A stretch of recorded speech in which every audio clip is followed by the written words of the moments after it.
আর কোকিলের ডাকটাকে সমান করে ফেলো না, দুটো গুলিয়ে ফেলো না। আমি বাদশাহ হারুন আল রশিদ, আমি হলাম ন্যায়পরায়ণ বিচারক। আমাকে ন্যায়পরায়ণ বিচারক বলে সবাই জানে। ন্যায় বিচারটা আমাকে করা লাগে, করতে হয়। ন্যায়পরায়ণ বিচারক মানে জানেন তো? তার মানে কি?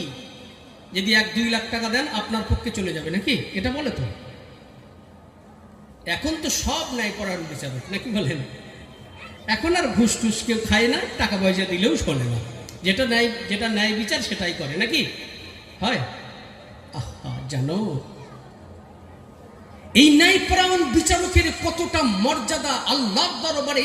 আল্লাহর আরশের নিচে 1 নম্বরে স্থানটা ন্যায়পরায়ণ বিচারকের। জোরে বলুন না সুবহানাল্লাহ।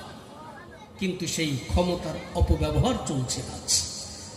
তাই বলে যাই, সাবধান করে যাই, বিচার তোমার একদিন কিন্তু হবে। ভুলে যেও না সেই দিনের কথা, যেদিন কেউ কাহারও হবে না। ন্যায়পরায়ণ বিচারকের কারণ তোমার একটা হ্যাঁ অথবা নায়ের উপরে দাঁড়িয়ে একটা সংসার ভেঙে যেতে পারে।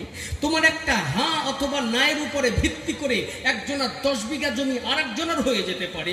তোমার একটা হ্যাঁ অথবা নায়ের উপরে ভিত্তি করে একজন মানুষ তার জীবনটাকে শেষ করে দিতে পারে। তুমি ভুলে যেও না, তোমারও কিন্তু একদিন বিচার হবে। তাই বলে যায়, যে মোড়ল, মাতব্বর, এমএলএ, এমপি, মেম্বার, প্রধান যারাই আছো, ক্ষমতার অপব্যবহার করো না।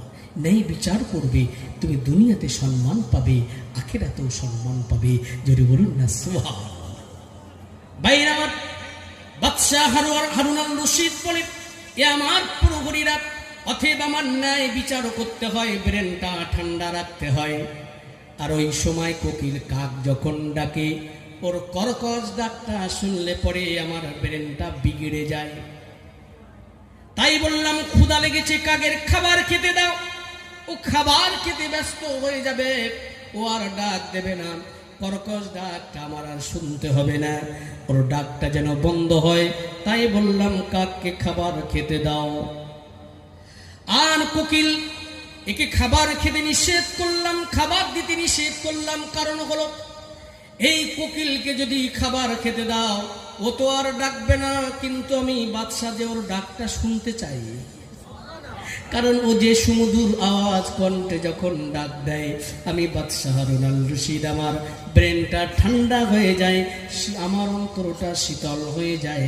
তাই বললাম, কোকিলকে ডাকতে দাও, ডাকুক, তবে খাবার খেতে দেবে এখন নয়, বিচার হয়ে যাক। বিচার হয়ে যাওয়ার পরে যখন